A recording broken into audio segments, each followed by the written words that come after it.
All right. Good morning, superstars. Thank you for joining me this morning. So today we're going to recap what we talked about last week, which was recapping my New York Risk Media Exchange Conference, which again is the top 200 brokers in the nation that gather for roundtable discussions and peer-to-peer exchange. So a lot of great information is exchanged at those events. And we were able to talk about the first 5 bullet points, but now I want to talk about the next 5 bullet points. First, let's go into our KDNA and our top KDNA agents. Good job, guys. So it looks like I was looking over some of these numbers, and keep in mind the KDNA is comparable to the numbers analyzer. For anyone that's in Mike Ferry coaching, then you're familiar with the numbers analyzer. In order for us to properly coach or to improve your habits, then number one is just the consistency of using the KDNA. Even if you just use 1 to 3 metrics a week, but just being consistent with that with your entries, and that alone, it's like making your bed in the morning. Then it starts great behaviors, and great behaviors lead to good habits, and good habits lead to productivity and profitability. So that's the overarching goal of the KDNA.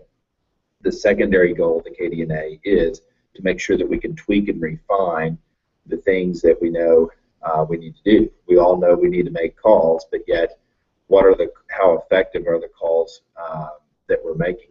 Who are we making those calls to? So if you feel like you need more refinement on a one-on-one basis, then let myself know, so that way I can work with you every other week, or we can refine some of these metrics.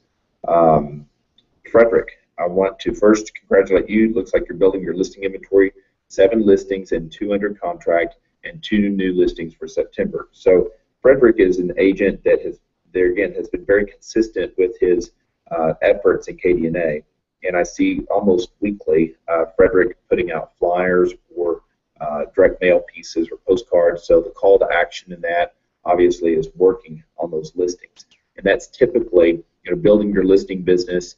The most profitable way to build that listing business is through your sphere of influence and referrals, but when you're geographically farming an area, your direct mail and how you penetrate that neighborhood and that community makes a difference. And we have those great tools to help you do that. So make sure you're using those. Frederick also made 80 contacts last week. So great job on your contacts, Frederick. And it looks like you had a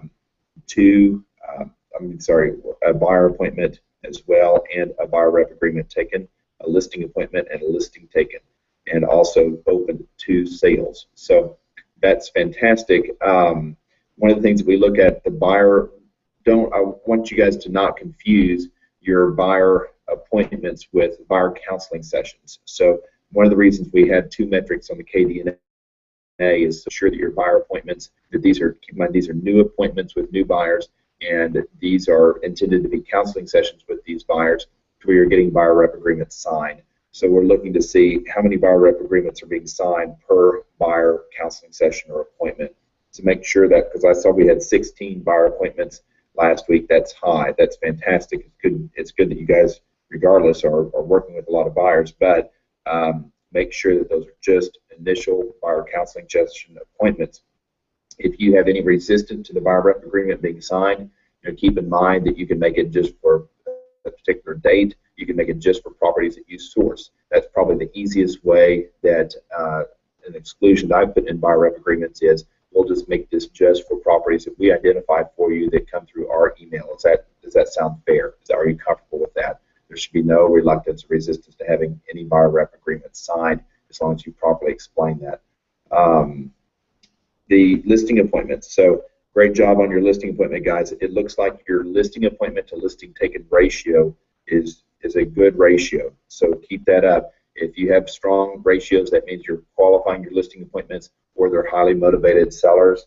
But if you are in a situation to where you don't feel confident you're going to take that listing when you go on that listing appointment, let me know. Let Richard or I know, so that way we can work with you on pre-qualifying questions and also helping you position yourself against the competition.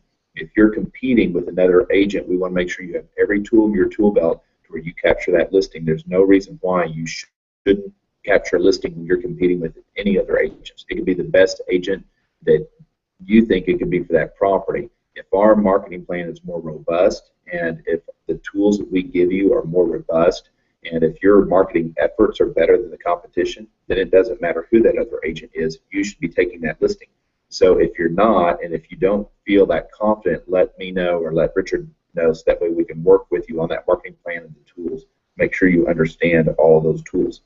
Anaid, 2 buyers going under contract last week. Fantastic job. And Barbara Chapin, continuing to add buyers to her database. That's good. Working with a new buyer, and we'll be getting a land listing. That's great. And Wes has done a great job building his listing inventory. He was actually our #1 KDNA agent this last week. Congrats, kudos to Wes. And he's should get a $900,000 listing on Friday, and I think he just had one for the 800s. So Wes has done a great job focusing on his geographic area and his presence and building his presence in that area. And I think he started probably 6 to 9 months ago, and it's just recently to where it appears that those efforts are really paying off, and those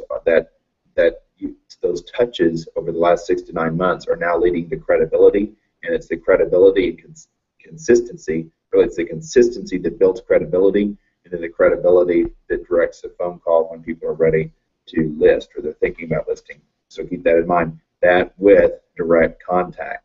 So the face-to-face direct contact, there's nothing better than that, and that's why calling and the contacts, metric number 5, is the most important in the business. So metric number 5 is what we always want to keep our eye on the ball. How many contacts are we making in a week?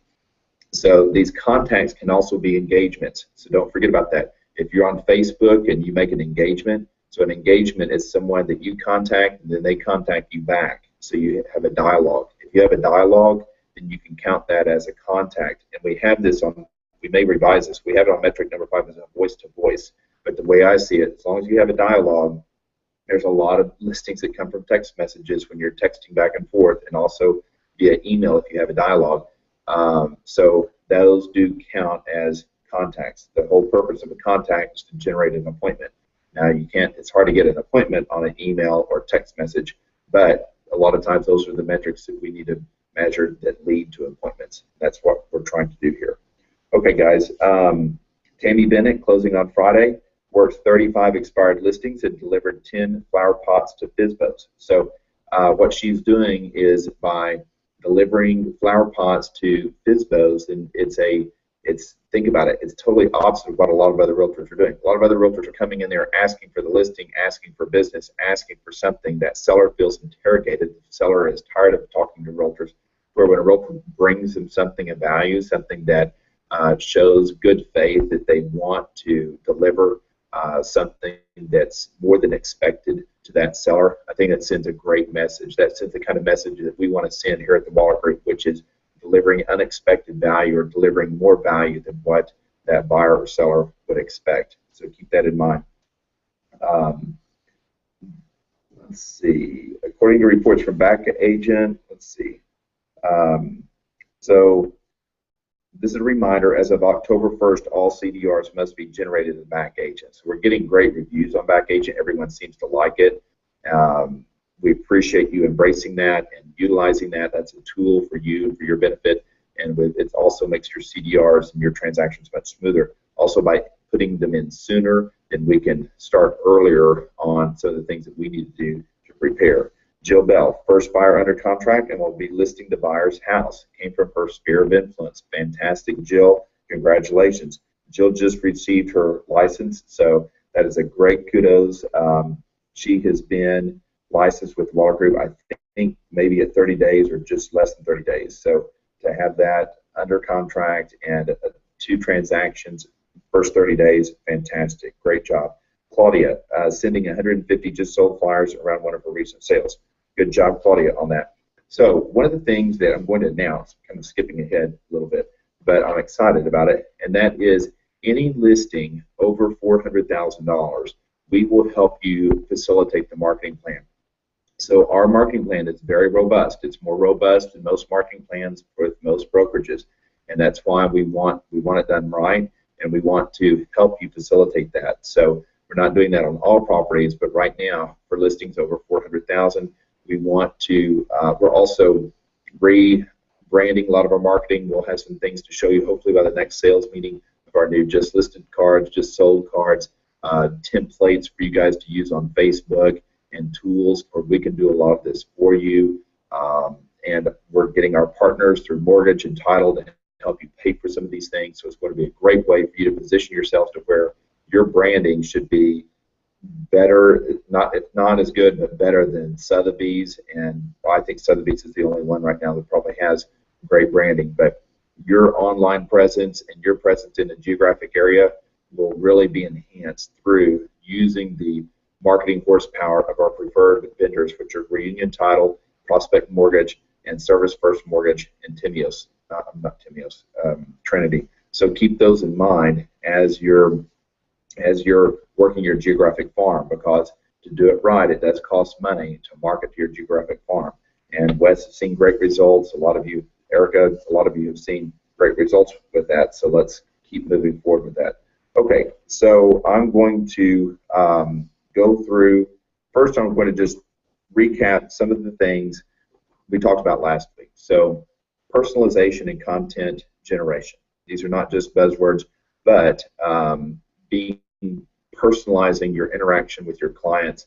And this is just as simple as remembering their birthday, having a CRM system, basic things to where you have basic information on them. You call them on certain dates, and you use touch points when you're communicating that are personal touch points, whether they like a certain wine or food or restaurant. You remember those things. None of us have a memory that's that great, but if we have a CRM system where we've taken a note, that's very, very impressive, guys. So the best salespeople in the industry, that's what they do. If they're selling, high margin sales, and some of the salespeople I know that make $500,000, $1 million a year in other industries, they all have incredible CRM systems to where they have notes of those personal touch points, and those personal touch points that people remember. So keep that in mind. You want to be remembered. Most agents are not remembered. 2 years after a transaction, they say only 20% of the consumers remember the name of their agent. Guys, that's pathetic. And that's our industry. The way you change that is by utilizing those personal touch points on a consistent basis. Okay, so back to the basics. That's another thing that we talked about last week, which is direct mail, local market knowledge, teleprospecting, and face-to-face contact, and open houses. So these are basic things that are becoming more and more important as each year goes by in our industry. Being a realtor, the greatest job on earth, and why? Well, this comes with pros and cons, but gosh, where can you make money, this kind of money, and work the hours that you have to work if you just are consistent with these basic principles? Keeping in touch with your clients every 30 days, sending them something of value, whether it's top producer or a newsletter, something of value every 30 days. Working an if you do just an open house a month, and then your geographic farm, something once a month in your geographic farm. Guys, this is simple stuff. As long as you do that consistently, then it's like a law firm or a dental practice or any other professional industry, that it just builds every single year. So you can just count on giving yourself a raise of 20 to 50% a year every year. What other business can you do that? Fantastic, and work your own hours. Okay, now let's move into what we want to talk about this week. Predictive analytics. I talked a little bit about that, but keep in mind our Rebo Gateway is a direct benefit for you guys on predictive analytics. So I've done a lot of research and looked into different companies that do this. There's a lot of algorithms and metrics that these predictive analytics companies measure, 500 different touch points they claim. But the bottom line is, if someone's getting a divorce, they're highly likely they'll need to move. And sometimes that creates, in the park cities, a lot of times divorces are the most expensive, the most profitable transactions, sometimes 3 to 4 transactions with one divorce. So that's why we have access to Rebo Gateway for that. Probate leads, you guys, I've benefited myself just from the small amount of time I've spent on these probate leads. So they work, they're fantastic. Make sure you use it and follow up with these people. 80 to 90% of sales for realtors come from lead follow-up. So none of this stuff works if you're not following up every single week and you're consistent. You have systems in place to do that. So your CRM system, your customer relationship management system, whether it's Top Producer, Realty Juggler, Back Agent, Microsoft Office, whatever it is, just use it consistently. The probate leads, the pre-foreclosure list, so family size, these are some of the highest moving indicators with any predictive analytics company. So marriage certificates and if this family is growing or not. So it's real interesting. I could talk for hours on this about how a lot of retail companies like Target and Walmart, the circulars, the things that they send out are based on the buying patterns of people that are in that store, and they're very personalized. This stuff's getting very, very sophisticated. Okay, Trulia's presentation summary. Okay, this is interesting. This is what I learned in New York, is that their director of business development, he spoke and he said everything they do at Trulia, their development teams, their sales teams, they are always asking these questions before they go into any kind of project. So when you run a technology business, then there's a lot of different directions that you can go. And they said they always ask themselves this question: does the initiative that they have answer these questions? Number one, what is your home worth? Number two, where do I want to live? Number three, how much can I afford? And number four, who can help me with this transaction? So that's where you guys come in on number four. Now, this goes to show this is what the consumer wants. These are the questions that the consumers want answered. So I want you to ask yourself, how are you in your business answering these questions for the consumer? How are you cross-marketing the Trulia and Zillow and other portals online that are providing this information? Are you also a preferred resource for this information? And how well do you know it yourself in these areas? Okay, so who can help me with this transaction?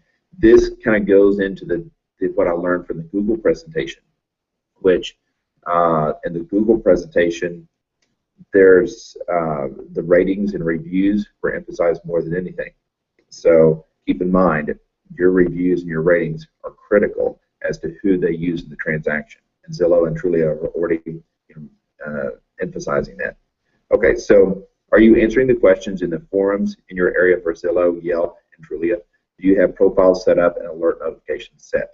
That's something to ask yourself. How are you staying engaged with your sphere of influence monthly on their home value?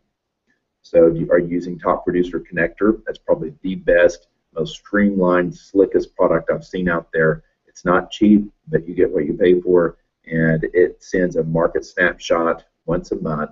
It also has a newsletter component that's local data and information integrated with the MLS. Guys, it's the best technology I've seen out there. I've used it for 12 years, and it continues to get better and better. Are you giving trend analysis or forecasting to your sphere of influence regarding your home value? If they're delaying a move up, it may be a mistake. If property values appreciated only 5% a year, then the home they want will cost a lot more than what their current home may be appreciating. Are you posing questions like these and being a resource for them online? So those are questions that could be posted on Zillow, on Facebook, or when you're on the phone with them on your monthly calls. And then number four, who can help? This is an interesting statistic. 2 out of 3 millennials check their realtor out online before entering into a relationship with them. So how do you look online? How on Google, if someone were to Google you, are you going to show up? And what are you doing to enhance your ratings and your reviews? So Google's presentation basically reiterated a lot of that data. Who is buying and when, and how do we target them? This was a lot of the Google presentation. This is an interesting data point, so listen to this, guys. 18 to 34-year-olds are twice as likely to buy in the next year than 35 to 54-year-olds. So millennials are buying, and now's the time they're starting to make a move.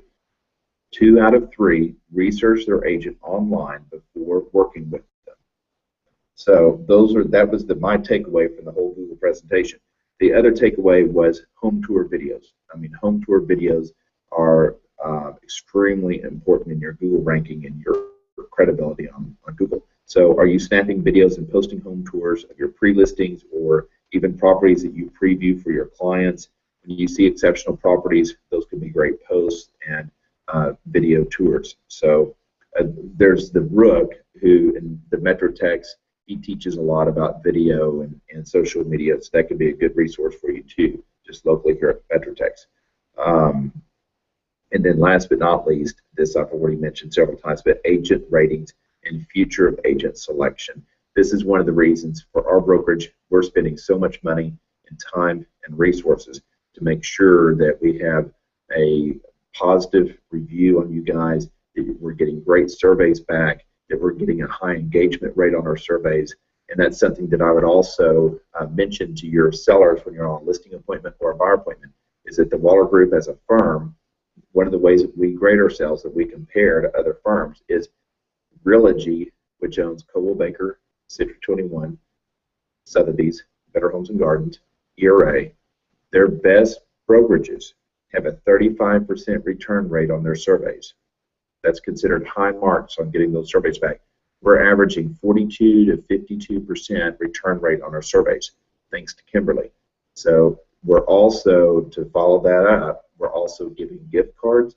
We've just upped our gift card amount that we're offering for your clients to go in and review you online on Trulia, Zillow, Yelp, Homes.com, Realtor.com. They don't have to review you on all of those websites, but if they'll just choose one and do a review, we'll send them a gift card. So that comes out of the culture fund, or these fines go. So keep that in mind. That's another benefit for you. So just as a reminder, the other benefit that we've just added is in helping you with your marketing plan for properties over 400,000. So let Erica know. She does that on my properties, and she'll do the same thing for you. So that's something that we're glad to add for our top producers, and it'll also really make a difference when we roll out these new marketing materials. All right, guys, I'm at 22 minutes. Have a fantastic, productive week, and I look forward to chatting with you next week. And let me know if there's any obstacles that we can help remove. And Richard will be calling you this week as well to go over any coaching calls. Talk to you next week. Have a fantastic week.